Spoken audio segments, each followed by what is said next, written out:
परम मुनि परमहंस श्री सनातन जी हर समय 5 वर्ष की अवस्था में रहते और कोई वस्त्र नहीं धारण करते, दिगंबर। दिग माने दिशाएं, दिशाएं ही जिनकी अंबर है, अर्थात नग्न अवस्था में रहते हैं। ये वर्णन करते हैं कि एकादशी व्रत को हरितोष व्रत कहते हैं। भगवान की प्रसन्नता के लिए, हरिजू की प्रसन्नता के लिए एकादशी व्रत रहा जाता है। प्रायः समस्त वैष्णव जन रहते हैं। जो रसिक जन प्रियाजू के चरणों के अनन्य हैं, उनका एक ही व्रत है, श्यामा श्याम की 8 पहर उपासना करते हुए अपने मन वृत्ति को श्यामा श्याम में समर्पित करना। पर जो एकादशी व्रत रहते हैं परम धन्य है, वो हरितोष व्रत है। अब एकादशी व्रत का नियम क्या है और कैसे एकादशी व्रत का फल मिलता है, कई बार चर्चा हुई। बहुत सुंदर शास्त्र प्रमाण के अनुसार श्री सनातन मुनि बोल रहे हैं, जिसे एकादशी रहनी हो और एकादशी का फल प्राप्त करना हो, उसको 3 दिन, एक तो दशमी और एक द्वादशी और फिर बीच में एकादशी, उसको 3 दिन संयम में रहना होता है, तब बीच की एकादशी का उसे फल प्राप्त होता है। जिसे एकादशी व्रत रहना हो उसका नियम है कि दशमी के दिन कांसे के पात्र का त्याग करें। वैष्णव सिद्धांत है कि कभी जिसमें मांस बना उस रसोई का भोजन न ग्रहण करे। मसूर की दाल, चना की दाल, कोदों और कोई भी शाक, शहद, दूसरों का अन्न, दोबारा भोजन और मैथुन, ये दशमी के दिन त्याग दे। एक बार दशमी के दिन भोजन करे 24 घंटे में, क्योंकि एकादशी रहना है। कांसे का पात्र, जिस रसोई में मांस बना उसके भोजन का त्याग, मसूर की दाल, चना, कोदो, शाक, मधु अर्थात शहद और दूसरे के द्वारा दिया हुआ भोजन और दोबारा भोजन और मैथुन क्रिया, इनका दशमी के दिन कभी भी प्रयोग ना करें। इन 10 वस्तुओं से वैष्णव दूर रहे दशमी के दिन। फिर एकादशी के व्रत में, ये पीछे तो हम वर्णन कर ही चुके हैं, कहीं नहीं आया यहाँ कुटू का वो कचौड़ी पकौड़ी और सिंघाड़ा का हलवा और ये दुनिया के खीर और सब। ये एकादशी के दिन किसी भी तरह की गेम आदि क्रीड़ा ना खेले। जैसे अब आज व्रत है तो बैठे हैं अपना मोबाइल में गेम खेल रहे हैं, ऐसा कोई भी क्रीड़ा नहीं। द्यूत क्रीड़ा, किसी भी तरह का गेम, ये सब खेल नहीं। एकादशी के दिन उपासक को चाहिए कि वो किसी भी तरह की क्रीड़ा, मनोरंजन बिल्कुल नहीं, नींद नहीं लेनी उसको, न दिन में न रात में। एकादशी व्रत, और प्रायः पुराने महापुरुषों ने ऐसा किया है। रामदास जी डाकोर के रात में जाते थे, रणछोड़ भगवान के यहाँ कीर्तन करते थे जाकर, तभी तो भगवान उनके कीर्तन पर, उनकी भक्ति पर रीछ कर गाड़ी में बैठकर उनके साथ आए थे। पूरी रात जगकर कीर्तन करना, और दिन में तो सोना ही निषेध है।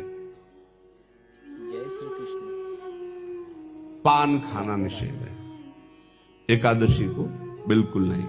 जो व्रत रह रहे, वृक्ष से तोड़कर जो दतून की जाती एकादशी के दिन नहीं। दूसरे की निंदा करना, चर्चा करना नहीं, अर्थात अधिकतर मौन व्रत धारण करे एकादशी के दिन। चुगली करना, कोई चोरी करना, वाणी से, शरीर से, मन से किसी को दुख पहुंचाना, भोग करना, मैथुन करना, किसी के ऊपर गुस्सा करना, झूठ बोलना, एकादशी के दिन ये नहीं करना चाहिए। एकादशी को एक बार कुछ फलाहार शुद्ध, अगर आपके पास कोई व्यवस्था नहीं तो थोड़ा दूध है, जल है, ऐसे आप लेकर, या थोड़ा सा फल ले लें, थोड़ा सा फल लेकर के प्राण पोषण, एक दिन में मर नहीं जाओगे। कितने तो निर्जला एकादशी रहते हैं, हर एकादशी निर्जला। पूज्य श्री मथुरा दास जी निर्जला ही रहते थे हर एकादशी। चलो भैया आपकी सामर्थ्य नहीं तो जल 2-4 बार ले लो, एक बार थोड़ा सा दूध और फल ले लो, चल जाएगा काम, प्राणों का पोषण हो जाएगा। ये आचरण न करे और एक बार जय श्री कृष्ण कुछ आहार ले ले, वो भी शुद्ध भगवद अर्पित प्रसाद। जय फिर द्वादशी को कांस के पात्र में द्वादशी को भी भोजन न पावे। जिस रसोई में मांस बनाओ उसमें आहार न ले, किसी भी तरह का नशा द्वादशी को न करे, शहद न पाए, तेल के बने पदार्थ न पाए, मिथ्या भाषण न करे और बहुत शरीर का व्यायाम न करे, बहुत थकावट वाले कार्य न करे, राधे राधे दोबारा भोजन न करे, एक बार द्वादशी को भी भोजन पवित्र, मैथुन न करे, जिसका स्पर्श नहीं किया जाता है ऐसे पदार्थों का स्पर्श न करे और मसूर की दाल न खाए। द्वादशी को जो इन नियमों का पालन करता है, दशमी द्वादशी ऐसे और एकादशी ऐसे, तब उसे एकादशी व्रत का फल प्राप्त होता है।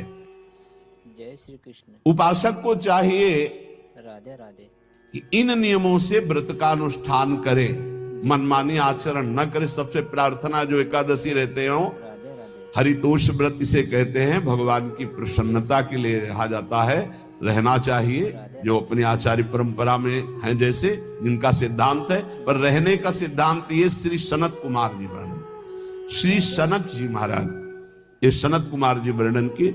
सनक जी महाराज कह रहे हैं, यदि भगवान का आश्रय नहीं, सत्संग नहीं है, तो इन 4 में से एक हो तो नाश कर देता, फिर चारों हो तो सर्वनाश हो जाता है। यदि सत्संग नहीं है, यदि भगवद आश्रय नहीं है, और खूब राधे धन हो, जवान अवस्था हो, जय श्री और बढ़िया पद मिला हो, प्रभुत्व चलता हो और अज्ञान हो, फिर क्या कह रहा है? जय श्री बोले ये चारों जहां मौजूद होते हैं वहां सर्वनाश का खेल शुरू हो जाता है। अगर इनमें से एक हो तो सर्वनाश करने में पर्याप्त है, राधे राधे और अगर चारों हो तो फिर क्या कहना है?